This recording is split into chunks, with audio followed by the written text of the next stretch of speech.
सौका बोटा मुनि रुचिन सीतामाई सौका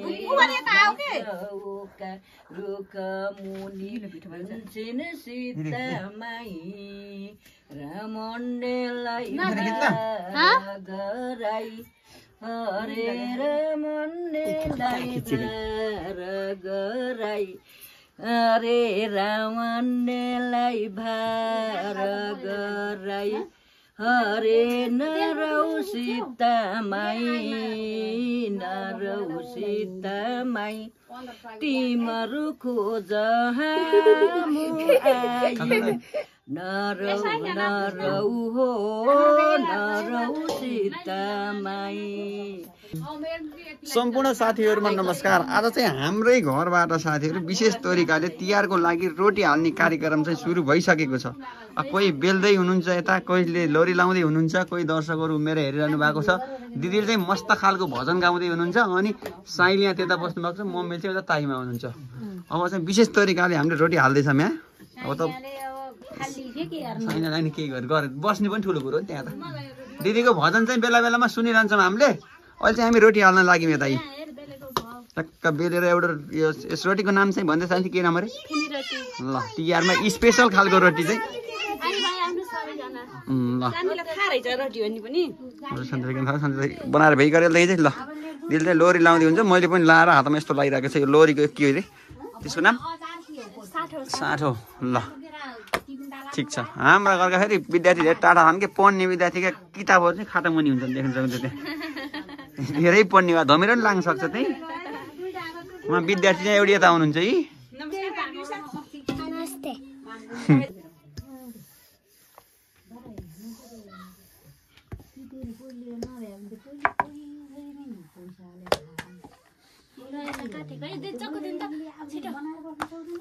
हाजी काट्ने हुन्छ है, काट्न मिल्छ भिडियो त।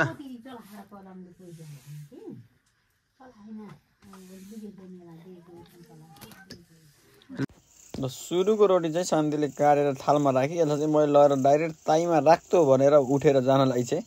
अनि अब गएर उसले राख्दाखेरि चाहिँ कस्तो हुन्छ है। सुरुको रोटी हो चाहिँ यो चाहिँ। टक्क लाएर ताई पनि तातेको छ कि नै पनि खासै थाहा छैन। यो रोटी हालिसकेपछि बल्ल थाहा हुन्छ। यता चाहिँ दिदीले विशेष तरिकाले के गर्नुभएको देसियो बालेर यसले रोटी त राखी हो। तेल पनि ठिकै ठिकै ताते रहेछ। बल्ल पहिलो रोटी चाहिँ हाम्रो राम्रो नै होला भन्ने आशा छ। त ठिक छ, रोटी पनि फुरेको छ। अब चाहिँ हामीले मजाले रोटी बनाउनु पर्ने हुन्छ मस्तै। त्यस्तै छ साथीहरू। त्यही हो, मम्मीले चलाउँदै पनि हुनुहुन्छ। हेर्दै जानुहोस् अगाडिको भ्लग पनि। ओइ ओइ के नाम के हो? रेजिना खनाल। तिम्रो नाम के हो? ईसा। भुसाल भन। ईसा भुसाल। तिम्रो नाम के भान्जी? सिर्जना पौडे। तिम्रो दाँत के बाखा ई गर्दो? भन फटाफट फटाफट भन। तिम्रो नाम के नानी? बिबिसा खनाल। कसरी छोरी हो तिमी? नानकी। नानकी। कल्पना किनी भन। दाँत माचिउ कि नै? खै दाँत देखाउ त। मान्दिनुहुन्छ है। म चाहिँ विशेष तरिकाले कार्यक्रम चाहिँ सुरु छ। शान्तिले चाहिँ यो गाउँ प्रशस्त भएको ठाउँमा यो मैदाको रोटी चाहिँ किन हाल्दैछ शान्ति भन् त? फेरि यसले नबोल्ने चिज नि भलङमा बोलिहाले। ठिक छ ल साथीहरू। यहाँ चाहिँ प्रकाश सरले चाहिँ ट्याक्क लाएर लोरी लाउँछ। यसले दुई चार शब्द राख्छ कि राख्दैन, फुर्सद छैन, लाउने बिजी छु। ल यसले राखेन भन्छ। नानी क्या लाग्छ तैँले?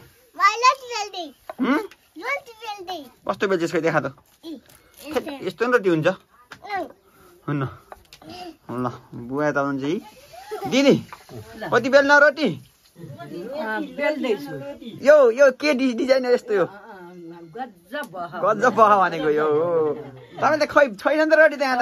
त्यहाँ गोला सकेर हो। ए गोला सकेर पर्खिछु चिया खाए भर्खर। ए अब गोला सकेर अब बेल्दैछु। विश्राम।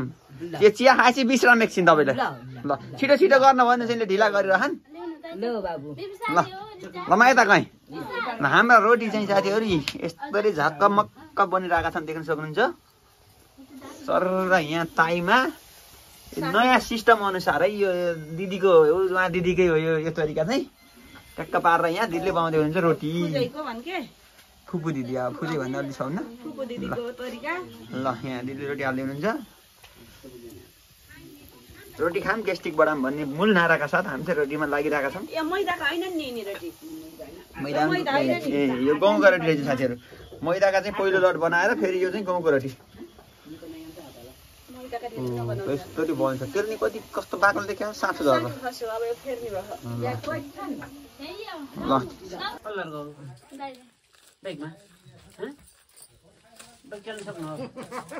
मुलाका पात खाएर के हुन्छ दिदी?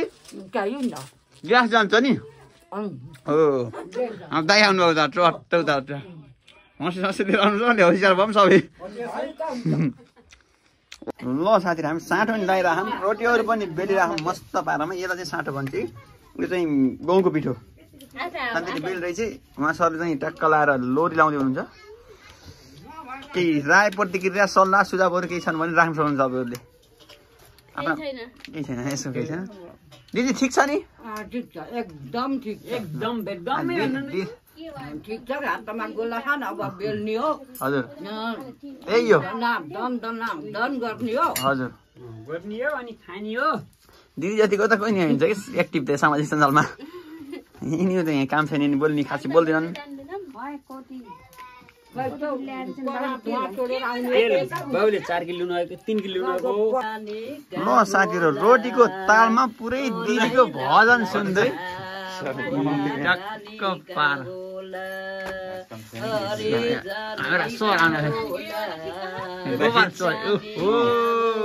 नादिनु दाइ भजनमा।